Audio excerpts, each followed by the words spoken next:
So, hello guys.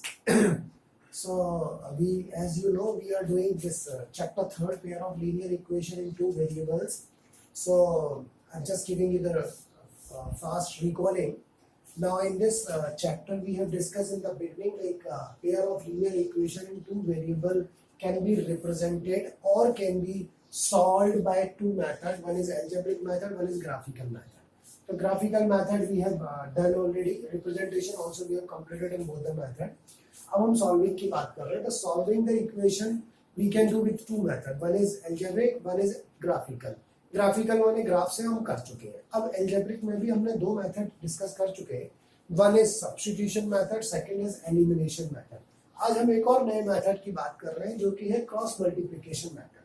तो हम क्या कर रहे हैं? Pair of linear equation two variables का pair of linear equation two variables का सॉल्यूशन निकालने की कोशिश कर रहे हैं एल्जेब्रिक मेथड से, जिसमें थर्ड मेथड आता है cross multiplication method. Very important method. और most of the time exams में अगर कोई क्वेश्चन आता है pair of linear equation in two variables का और कहीं स्पेसिफाई मेथड को वो करे तो ज्यादातर 90% केसेस में क्रॉस मल्टीप्लिकेशन मेथड को करता है. रेयरली होगा कि वो सब्स्टिट्यूशन मेथड को मेंशन करे, रेयरली होगा कि एलिमिनेशन मेथड को मेंशन करें, लेकिन यस क्रॉस मल्टीप्लिकेशन मेथड के क्वेश्चंस कई सारे आते हैं. तो पहले हम इसको सॉल्व करने से पहले एक एग्जांपल से इस मेथड को समझने की कोशिश करते हैं. जैसा कि इसमें नाम मेंशन है क्रॉस मल्टीप्लिकेशन मेथड, तो कहीं ना कहीं इसमें हमें क्रॉस में मल्टीप्लाई करना होता है. ओके, तो मैं एक क्वेश्चन देता हूँ, उस क्वेश्चन से अपन इसको करने की कोशिश करते हैं. हालांकि इसके लिए दो मेथड है. एक मेथड हमारा फार्मूला बनता है, जो फार्मूला आप बुक्स में देख पाओगे कई बार. अगर आप चाहोगे तो I will explain through formula also, लेकिन फार्मूला मुझे लगता है कई बार थोड़ा सा कंफ्यूज करता है ना. फार्मूले में कभी a1 b1 की जगह b1 b2 ऐसा कुछ तो भी अब हो गया, तो वो भी एक है. I will tell you the both the method. तो पहले हम एक और मेथड करने की कोशिश करते हैं जो थोड़ा सा कंपैरेटिवली इजी है, फिर हम फार्मूले वाले पे भी चलेंगे. ओके, तो मैं एक एग्जाम्पल सेट करके और उस क्वेश्चन को अपन सॉल्व करने की कोशिश करते हैं. ठीक है, किसी भी एग्जाम्पल को अपन लेकर चलते हैं. ओके, जैसे फॉर एग्जाम्पल मैंने एक एग्जाम्पल पकड़ लिया, या चलो I tell this first question अपन ले लेते हैं, उसी से कर लेंगे. 3.5 का फर्स्ट क्वेश्चन, तो हमारा मेथड भी क्लियर होगा और जो है क्वेश्चन भी अपन क्लियर कर पाएंगे. फर्स्ट क्वेश्चन का फर्स्ट पार्ट. तो यहाँ लिखा क्या हुआ है वो देख लेते हैं कि which of the following pair of linear equations has unique solution. कह रहा है पहले चेक करो no solution or infinite many solution. In case of there is a unique solution, find it by using cross multiplication method. तो देखो दो question है. कह रहा है पहले तो ये देखो क्या इसके यूनिक सॉल्यूशन निकल रहा है या नहीं निकल रहा है. ठीक है, और अगर निकल रहा है तो यूनिक सॉल्यूशन निकल रहा है तो उसको सॉल्व करो बाय क्रॉस मल्टीप्लिकेशन मेथड, और नहीं निकल रहा है तो नो सॉल्यूशन और इनफाइनाइट वेरी सॉल्यूशन में कोई निकालते तो नहीं, उसको रख देते. वो a1 a2 वाली कंडीशन के साथ में निकालने की कोशिश करते हैं. ठीक है, तो देखते हैं अपन फर्स्ट क्वेश्चन दिया, उसने कहा x - 3y - 3 = 0. सेकेंड हुआ 3x - 9y - 2 = 0. ध्यान देना, अभी क्रॉस मल्टीप्लिकेशन की बात नहीं कर रहे, अपन फिलहाल कर रहे हैं 3.4 एक्सरसाइज के 5 एक्सरसाइज का फर्स्ट क्वेश्चन का फर्स्ट पार्ट, जिसमें वो ये पूछ रहा है पहले हमें ये बताना है कि इन दोनों इक्वेशन में अगर हम ग्राफ ड्रॉ करते हैं माने किस टाइप का इक्वेशन है, क्या ये यूनिक सॉल्यूशन देंगे, क्या ये नो सॉल्यूशन का है, क्या ये इनफाइनाइट मेनी सॉल्यूशन का है, पहले ये बताना है. और वो कैसे पता पड़ेगा, वही a1/a2 एल्जेब्रिक वाली कंडीशन से. तो हम यहाँ निकाल देते हैं. देखो जरा a1/a2 क्या होगा बेटा.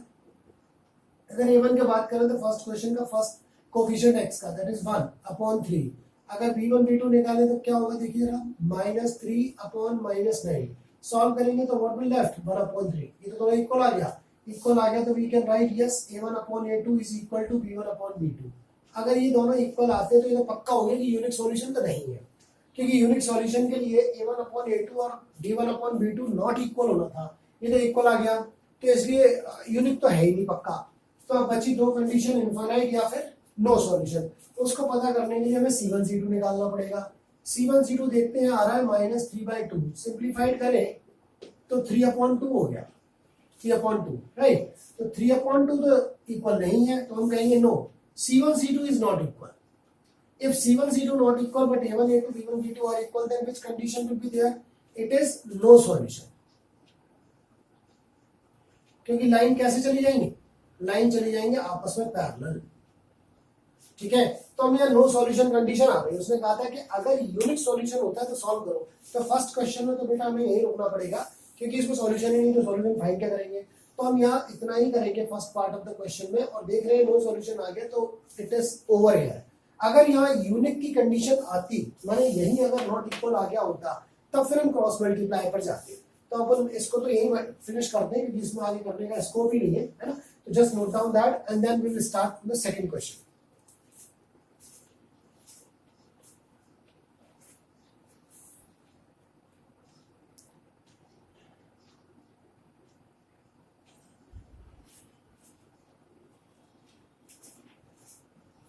Okay, noted. Now let's start the second question.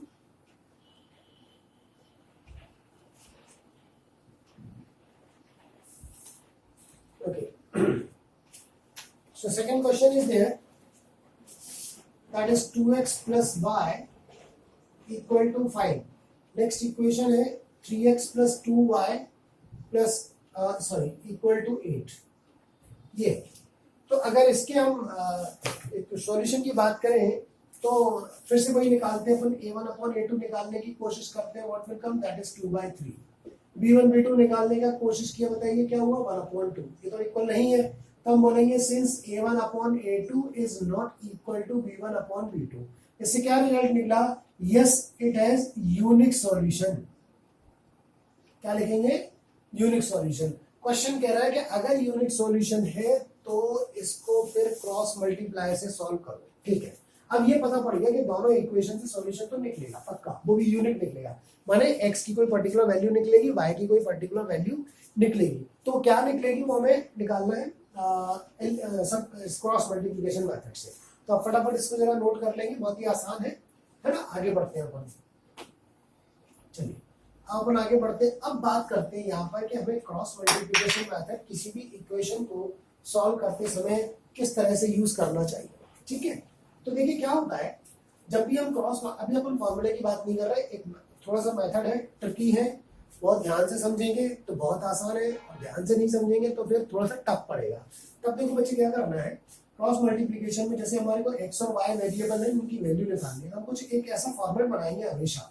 इस इक्वेशन को पहले मैं ऐसा लिख लेता हूँ, इसके ठीक नीचे 2x plus y minus 5 equal to 0, 3x plus 2y minus 8 equal to 0। ध्यान देना, इसको हमें जनरल फॉर्म में कर देना है सबसे पहले इक्वेशन को। अगर इक्वेशन डायरेक्टली इस फॉर्म में दिया तो कोई चक्कर ही नहीं, अगर नहीं दिया है तो हमें 5 या कांस्टेंट वैल्यू जो भी है ट्रांसफर करें और इसको ऐसे फॉर्म में बना दें।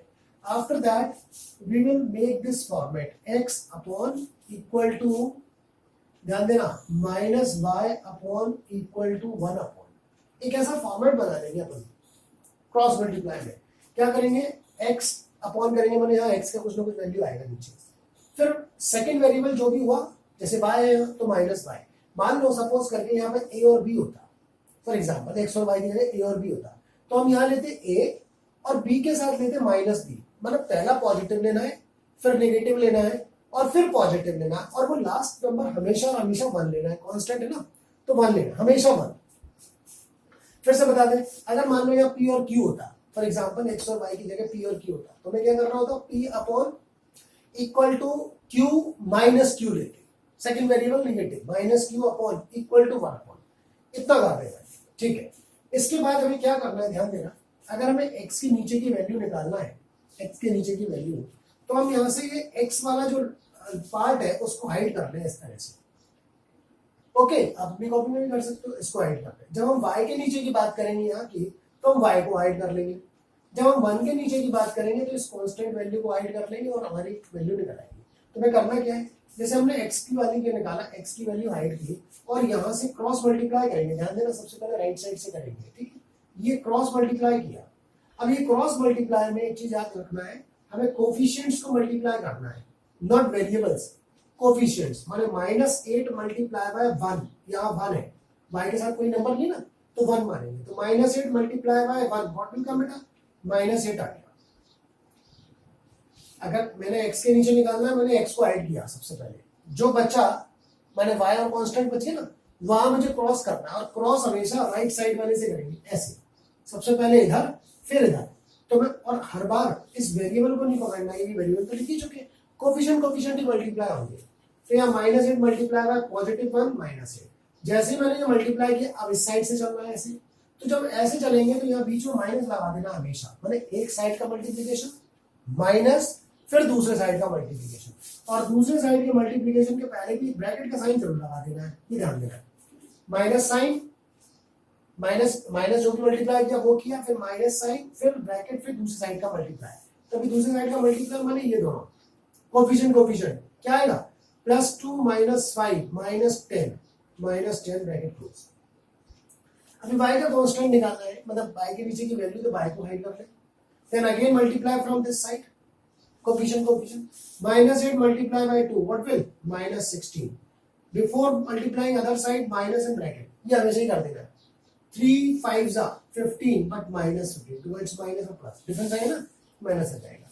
Got it. नाउ कांस्टेंट के लिए constant value will hide and multiply again from this side, 2 2 या 4 माइनस ब्रैकेट 3 1 जा 3, देखो चेक करो एक बार फिर से, बस यही लाइन करना है, बहुत इंपॉर्टेंट है, and it is over then after that कुछ भी नहीं, सिंप्लीफिकेशन है केवल, अभी केवल इसी लाइन को पकड़ना है बहुत अच्छे से। देयर इज नो फार्मूला, कोई फार्मूला नहीं, केवल मेथड की अपन बात कर रहे हैं, सिर्फ एक मेथड और ट्रिक को पकड़ लेना है। तो क्या कर रहे हैं, दो वेरिएबल है x और y, मैंने x लिखा, सेकंड वेरिएबल को नेगेटिव साइन के साथ लिखना है, लास्ट में हमेशा 1 कांस्टेंट को लिख लेना है, बीच में इक्वल साइन लगेगा दोनों की, ये भी ध्यान देना है, ठीक।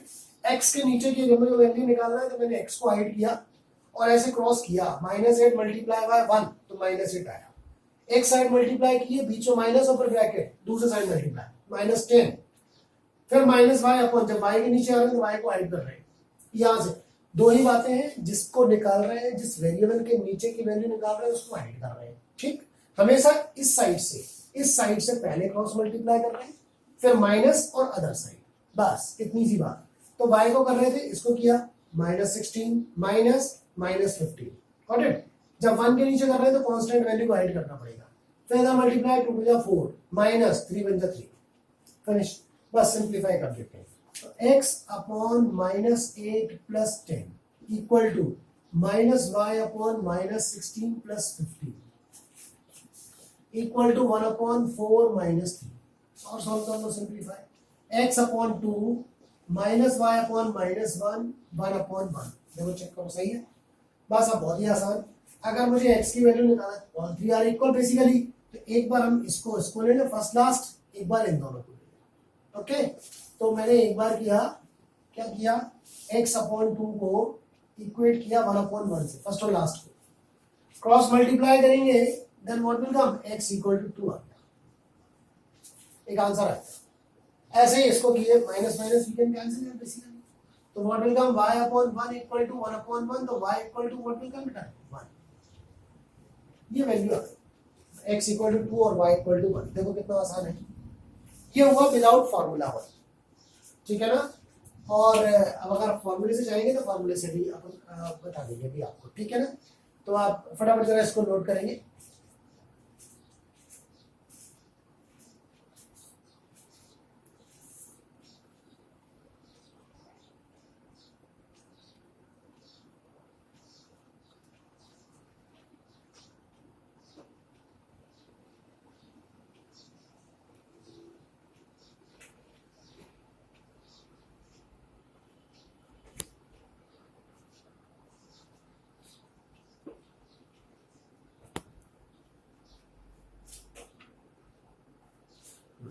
Okay, noted. तो x इक्वल टू 2 और y equal to 1 is the answer. अब इसी क्वेश्चन को, है ना, नोट कर लिया आपने। अब इसी क्वेश्चन को अपन दूसरे मेथड से भी कर सकते हैं, वो जो मेथड, जो फॉर्मूला वाला मेथड है बेसिकली, है ना। तो उसके लिए देखिए अपन थोड़ा सा डिस्कस कर लेते हैं उस मेथड को भी। अब आपको जो इजी लगे वो करेंगे। वैसे my suggestion is that just go for the with this first one method, क्योंकि फर्स्ट वन वाले मेथड में कुछ याद करने जैसा नहीं है, ट्रिक है। ट्रिक माने वो ये प्रोसेस है, उस प्रोसेस को अगर आपने पकड़ लिया तो फिर कुछ भी याद रखने की जरूरत नहीं है। देखिए जैसे होता क्या है, जो अभी जनरल फॉर्म अपन दूसरे मेथड की बात कर रहे हैं, फार्मूला वाला a1x plus b1y plus c1 equal to 0, ये जनरल फॉर्म होता है। हमने स्टार्टिंग में इंट्रोडक्शन में ही देखा था, जनरल फॉर्म होता है pair of linear equation two variables का।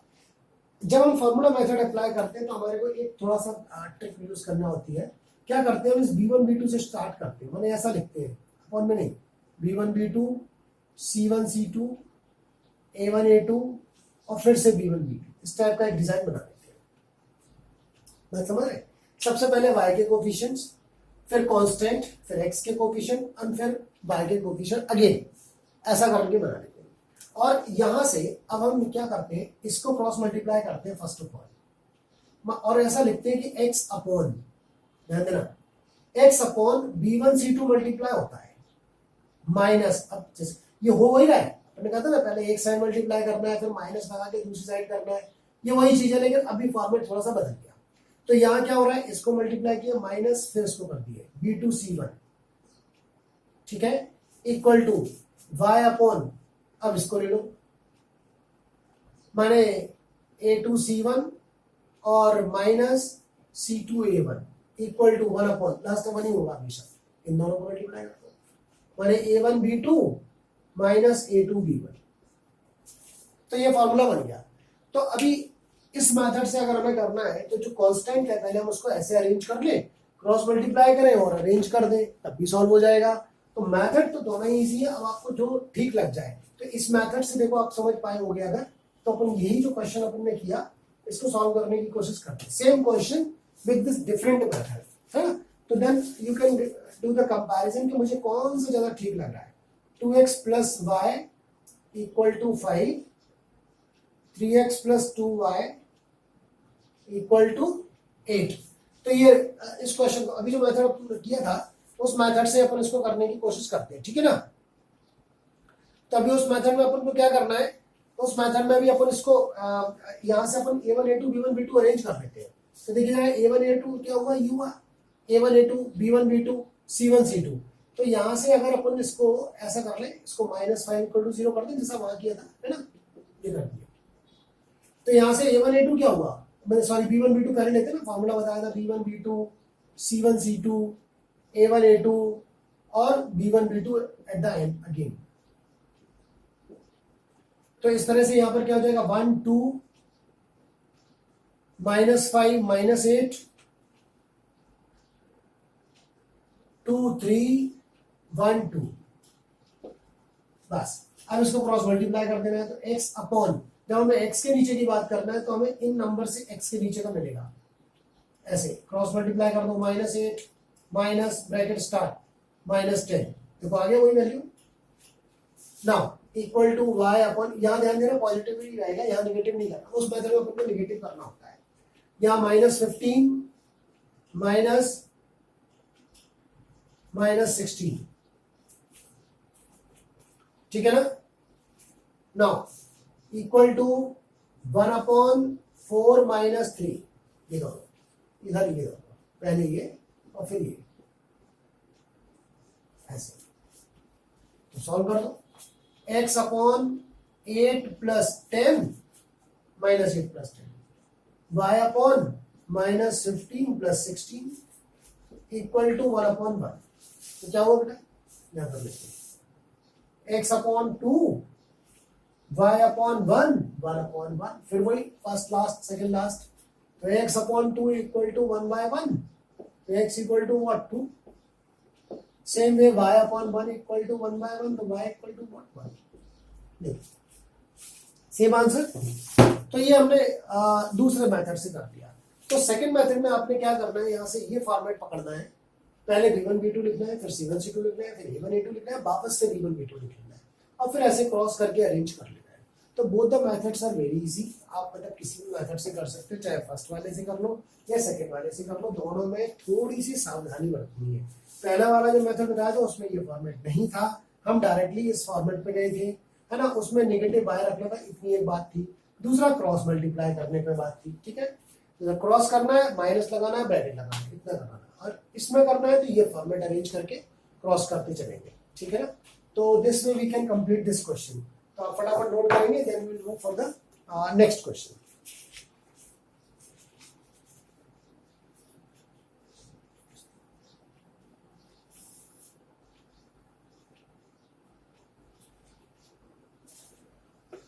Okay. Now let's start the next question.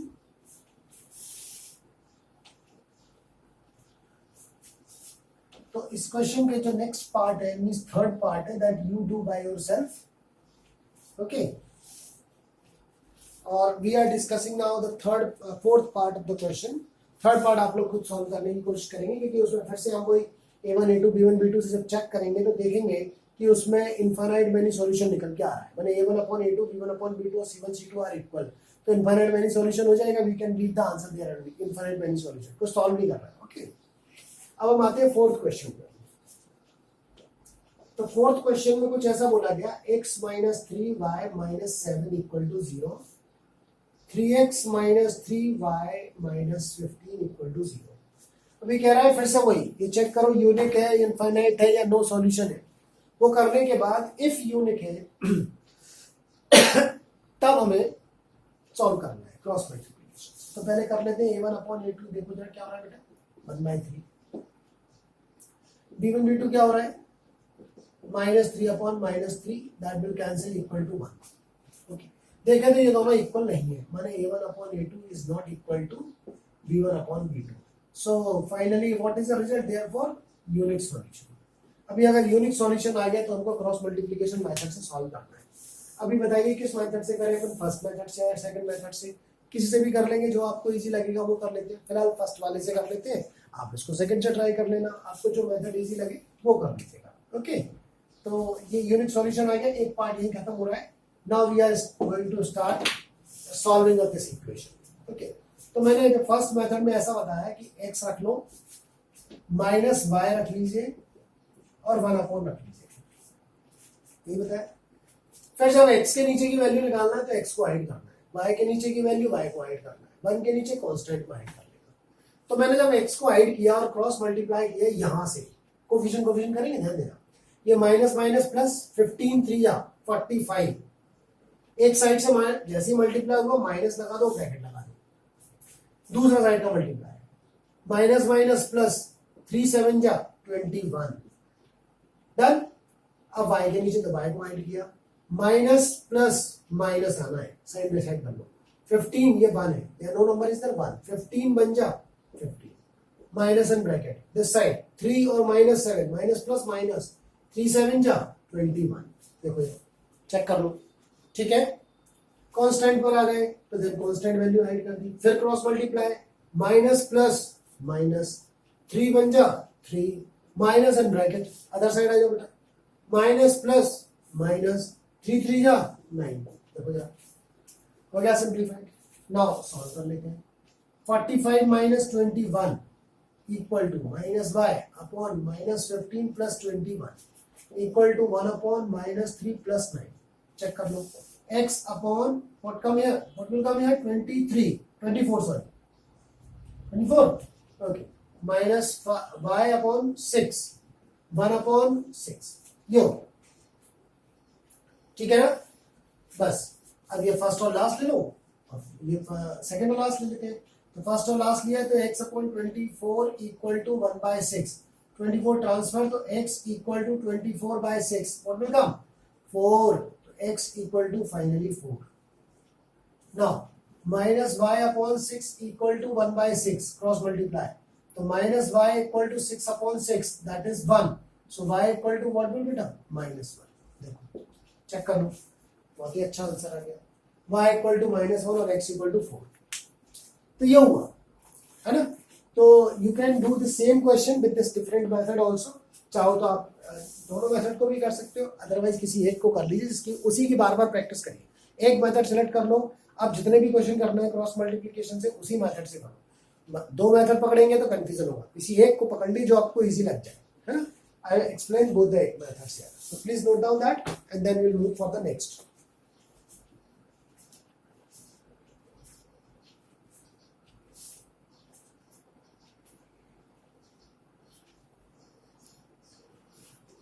Okay. Noted? Now let's start the next question. तो this cross multiplication method as I told you बहुत ही important है, तो इसकी अच्छे से प्रैक्टिस करना है, ठीक है। अभी फटाफट इसमें जितने भी क्वेश्चंस हैं एग्जांपल के या एक्सरसाइज के क्वेश्चंस उनको करने की कोशिश करिएगा, and then I provide you some extra questions for practice. तभी देखिए सेकंड क्वेश्चन जो आ रहा है वो थोड़ा सा डिफरेंट है लेकिन बहुत ही इंपॉर्टेंट है। ऐसे क्वेश्चन बहुत ज्यादा आते हैं एग्जाम में। देखो यार क्या कह रहा है, for which value of A and B variables है, कह रहा है उनकी कौन सी वैल्यू ऐसी होगी, does the following pair of linear equation have an infinite number of solution। उसने एक पेयर ऑफ इक्वेशन दिया, देखो जरा क्या पेयर ऑफ इक्वेशन है। फर्स्ट पार्ट है, कह रहा है 2x plus 3y equal to 7, फिर कहा a minus B bracket x plus a plus B bracket y equal to 3a plus b minus 2, a minus B x a plus B y 3a plus B minus 2। ये दोनों equation में ए और B हमको यहाँ दिख रहा है, ए और बी, तो वो इन्हीं ए और बी की वैल्यू बात कर रहा है। वो एक्स और वाई नहीं पूछा इस बार उसने, देखो समझो बात को, उसने एक्स और वाई की वैल्यू की बात नहीं की, उसने कहा ए और बी की वैल्यू हमें बताओ, जिससे कंडीशन क्या बने कि ये दोनों इक्वेशन से इनफाइनाइट नंबर ऑफ सॉल्यूशन आ जाए। तो ऐसी कोई कंडीशन दी गई होगी ऐसी केस में। अगर कंडीशन नहीं दी होती तो फिर हम सॉल्व नहीं कर पाते, क्योंकि 4 वेरिएबल हो जाते हैं, एक्स वाई और ए बी, 4 वेरिएबल सॉल्व ही नहीं होते।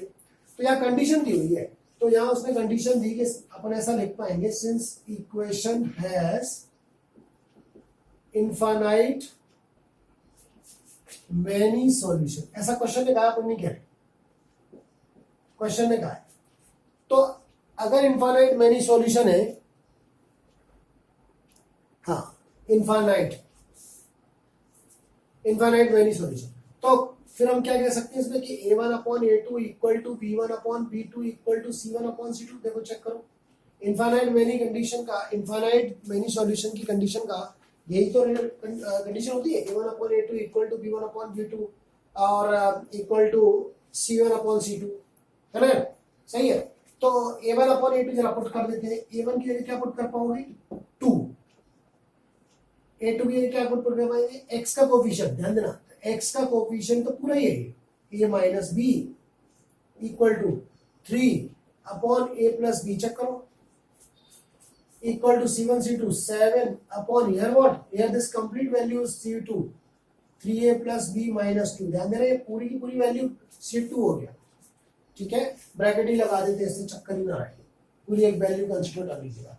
अब हमने क्या करना है, क्रॉस मल्टीप्लाई करते सिंपल, यहाँ पर इन दोनों को क्रॉस करें, then will get two equations, two linear equation will get, और उसको फिर किसी भी एलिमिनेशन सब्स्टिट्यूशन मेथड से करके सॉल्व कर देंगे।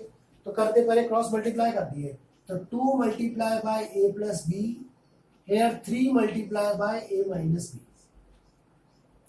What will come here 2a plus 2b 3a minus 3b, दोनों ट्रांसफर कर लो बेटा, तो माइनस a और plus 5b equal to 0, this become as a third equation. Third क्यों ले रहे हैं, क्योंकि ये फर्स्ट और सेकंड तो यही दिए थे, इसको फर्स्ट और सेकंड अगर माने तो ये थर्ड इक्वेशन आ गया क्या, सही आया, चेक कर लीजिए, माइनस ए इधर क्या 3b तो ऐड हो गया, ठीक है बिल्कुल सही है। अब इन दोनों को कर लेते हैं, तो 3 multiply bye 3a plus b minus 2, okay, here what will be multiply 7 multiply by a plus b, देखो चेक करो, 3 ओपन ब्रैकेट ओपन कर दें, 9a प्लस 3b माइनस 6, इधर ओपन कर दो बेटा, 7a प्लस 7b, ट्रांसफर कर लो, 9a और माइनस 7a बचा 2a, 3b और 7b जब इधर आएगा तो माइनस 4b माइनस 6, है ना, 6 को अगर इधर ट्रांसफर कर दें तो equal to 6, this is the second equation. तो इस तरह से फर्स्ट और सेकंड इक्वेशन आ रहा है। अभी इसमें एक काम और कर सकते हैं, चाहे तो 2 कॉमन दिख रहा है, देखो सभी से डिवाइड हो जाएगा, तो 2 को अगर हमने कॉमन मार दिया तो क्या होगा, a minus 2b equal to 6, 2 से इसको कैंसिल कर देते हैं, तो फाइनली व्हाट इक्वेशन लेफ्ट, तो अपन सेकंड इक्वेशन आगे देखते हैं बेटा, a minus 2b equal to 3, this is the second equation, और सॉरी फोर्थ इक्वेशन। अब इस थर्ड और फोर्थ इक्वेशन से हम कोई भी मेथड लगा दे, एलिमिनेशन या सब्स्टिट्यूशन, जो भी अपने को इजी लगे, एलिमिनेशन ज्यादा अच्छा है तो लगा देते हैं। Minus A plus 5b equal to 0, A plus A minus 2b equal to 3, ठीक है ना? ठीक है, एलिमिनेशन तो ए इजीली हो ही गया, डिफरेंट साइन सेम वैल्यू। इसको करें तो क्या मिला, 3b इक्वल टू 3, तो b equal to what will मिला, 3/3, तो b equal to what will 1। देखो b की वैल्यू आ गई। अब ये कि कैसे आएगी, वैसे जैसे हमेशा निकाल दे, b की वैल्यू किसी भी इक्वेशन में कर देते, फर्स्ट में कर देते, minus A plus 5 into 1 equal to 0, तो minus A plus 5 equal to 0 हो गया ना, तो minus A equal to -5, minus cancel, A equal to 5 और b इक्वल टू 1। ये आंसर आ गया, देखिए कितना अच्छा आंसर आ गया। मैंने कह रहा है कि अगर इस इक्वेशन में आप a की जगह 5, b की जगह 1 पुट कर दो तो इन इक्वेशन में इनफाइनाइट की कंडीशन आ जाएगी। इनफाइनाइट की कंडीशन माने a1/a2, b1/b2, c1 c2 आ जाएगा। चाहो तो अपन चेक भी कर सकते हैं। देखो 5 और 1 रखें, कितना आएगा 4, तो ये 2 और 4 डबल हो रहा है, हो रहा है। इधर आ जाओ, 5 और 1 6 ऐड हो रहा है, 3 2 या 6 डबल हो रहा है, करेक्ट। यहाँ 7 है, डबल होके 14 आना चाहिए, क्या आना चाहिए 14, तभी तो होगा इक्वल। तो यहाँ 3 5 या 15 5 आएगा ना की जगह, 3 5 या 15, 15 प्लस 1 16, 16 माइनस 2 14, 7 2 या 14, ये भी डबल हो गया। मैंने आंसर हमारा सही है। You can check your answer also, कुछ कर नहीं है, ए और बी की वैल्यू यहाँ पुट करके देखें और देखें ये a1 a2 b1 b2 c1 c2 का रेशियो सेम आ रहा है या नहीं। Okay, so this way we can solve this question. तो क्रॉस मल्टीप्लिकेशन मेथड बहुत इजी है, बहुत इम्पॉर्टेंट भी है, और क्रॉस मल्टीप्लिकेशन के बेस पर, उसी कॉन्सेप्ट के बेस पर इस टाइप के क्वेश्चंस भी आ जाते हैं। हालांकि इसमें वो वाला क्रॉस मल्टीप्लिकेशन यूज नहीं हो पा रहा, लेकिन ये अलग टाइप की वैरायटी है ना, जिसमें इक्वेशन में कुछ तो और भी वेरिएबल दिए गए होंगे अदर देन एक्स और वाई। एक्स और वाई तो होगा ही होगा, उसके अलावा कुछ और वेरिएबल दिए गए होंगे और क्वेश्चन में ऐसी कंडीशन डिफाइन होगी, कभी कहेगा इनफाइनाइट, कभी कहेगा नो सॉल्यूशन, कभी कहेगा यूनिक सॉल्यूशन, और उसके बाद वो पूछेगा कि वो जो और वेरिएबल दिए एक्स और वाई के अलावा उसकी वैल्यू निकालो। तो ऐसे एक पार्ट और है इसके सेकंड वाला, you just try by yourself. कोई डाउट हो तो पूछ लीजिएगा टेक्स्ट करके या मैसेज करके, है ना। So let's note down this question and then the remaining question of this exercise। अभी इसमें अगर बात करें तो सेकंड क्वेश्चन में ही अभी एक पार्ट और बचा हुआ है जो कि आपको सॉल्व करने के लिए बोला है। फिर थर्ड क्वेश्चन, उसमें एक सिंपल सा इक्वेशन दे रखी है, पेयर ऑफ इक्वेशन, और बोल रहा है फॉलोइंग पेयर ऑफ इक्वेशन को सॉल्व करिए by substitution and cross multiplication. Substitution आप कर चुके हो, कोशिश करिएगा। क्रॉस मल्टीप्लिकेशन भी आपको बता दिया है, एक बार ट्राई करिएगा। डाउट हो then you can ask the question from me, okay. And then after that word problem will come, so that we will continue in the next class. Thank you very much.